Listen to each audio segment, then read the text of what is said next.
Hello everyone, and welcome to Die in the Dungeon. It's not actually death, it's more about dice. But you still will die plenty of times, let me just say. This is another take on the deck building roguelike that's been really popular ever since Slay the Spire came out, honestly. The twist of this one is that instead of cards, you get dice. You slot your dice onto a dice board and try to arrange them in a way that helps you get extra damage on your opponents and push them out of the game. It wears its Slay the Spire inspiration on its sleeve, though Die in the Dungeon is a little bit more linear than Slay the Spire is. I will say, Die in the Dungeon is a little simplistic sometimes.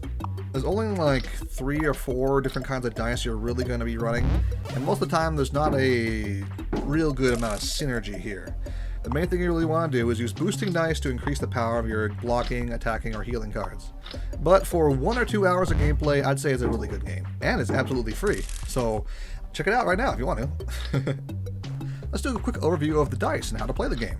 So whenever you start your turn, you get 5 dice. And in your starting deck, those dice are going to be attack dice, which attack and do 1 to 2 damage, and block dice, which block incoming damage for 1 to 2 points, and boosting dice, which can boost the effects of nearby dice by 1 to 2 points. The really cool thing about boosting dice is that depending on the value of the boosting dice, they actually have a different range depending on it. So you have to put the dice 2 tiles away, or 1 tile away, or 3 tiles away, depending on the value of the boost. Meaning that 3-tile dice is really, really powerful, but not nearly as easy to use as the 2-tile dice or the 1-tile dice.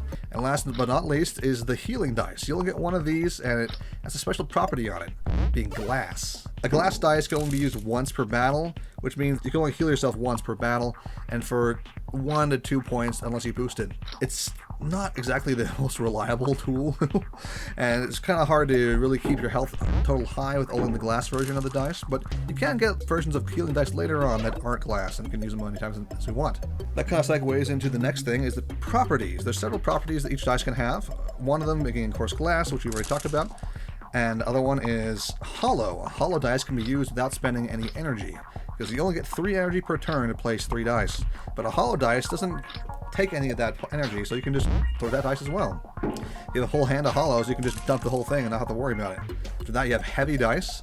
Heavy dice stay on the board and it'll slowly tick downward. So if you have a 6 damage attack dice, for example, that'll do 6 damage, and then 5 damage the next turn, and then 4 damage next turn, meaning that a 6 value heavy dice can deal 21 damage all by itself, which is honestly wild. This synergizes really well with the boosting dice because you're always going to have a dice on the board to boost, even if you can't afford much else, or you draw nothing but boosting dice. Then after that, you start to unlock newer kinds of dice. One of them is the mirror dice, which is a copycat dice of whatever's in the opposite to it. I haven't done a lot of experimentation because mirror dice is kind of hard to use.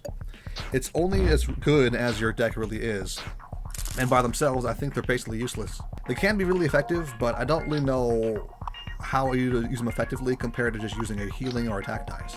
It's just not as reliable, and I can see the benefit being there, but it's not quite as easy to use as something straightforward, like attack or block. Okay, so blocking dice will block incoming damage, but what's really important about blocking dice is that they can actually maintain throughout the entire battle. So if you say you get 3 block and you block 2 damage, you still have 1 block next turn, and the next turn, and the next turn, until you take enough damage to get rid of all your block.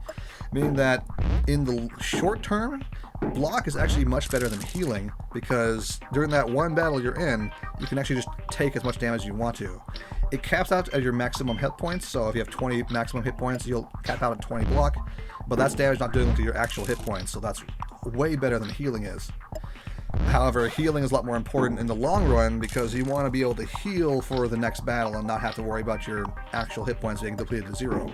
But block on a per battle basis is generally better. Quite a bit later in the game, I managed to unlock these terrain dice, and I will say they are absolutely awful. What terrain dice do is that they leave behind a mark on the board after you place them that boosts something by the number on it. So if you get a 3 terrain dice, you get a +3. You get a 2, 1, that kind of thing. So the next turn you get +3 and on that spot, and then turn after that +2, and then +1. So honestly, it's nowhere near as good as a regular boosting dice, because the boosting dice will buff a lot more dice at once rather than just 1 square. And it will work right away, so you don't have to hope you draw into a combination. Honestly, I would say do not take terrain dice under any circumstances unless there's some sort of boost to it. It would be much more effective if it was a multiplier instead of a additive number, but for now, we'll have to see. All in all, it's a pretty fun little game about being a frog and climbing through a dungeon full of bugs, which you, I guess, don't eat despite being a frog. One thing I find a little odd about Die in the Dungeon is that it doesn't give you a lot of information. Enemies will kind of just attack in their own patterns, and they won't really tell you what they're doing. Take the basic fly enemy, for example. This thing will attack you for 1 to 3 damage every turn, but it won't actually tell you that it's doing that, so you just kind of have to assume that's what it does. And once you get used to each enemy type, it's pretty easy to understand what they're going to do, but it seems a little random what actually happens. Some enemies will attack 1 to 2 times, and then next turn will attack 3 to 4 times, and it doesn't seem to really tell you why that's happening, or if it's just kind of like an alternating thing. The only one who really has a good tell of what she's doing is the Bee Queen, where she'll turn really red and angry when she's about to attack you. And holy crap, does it hurt. But all in all, for a free game, you can just play for maybe 2 or 3 hours. I'd say it's well worth checking out, especially if you like Slay the Spire or other kind of deck-building roguelike games. Hey, thanks for watching, and I'll see you guys next time, huh?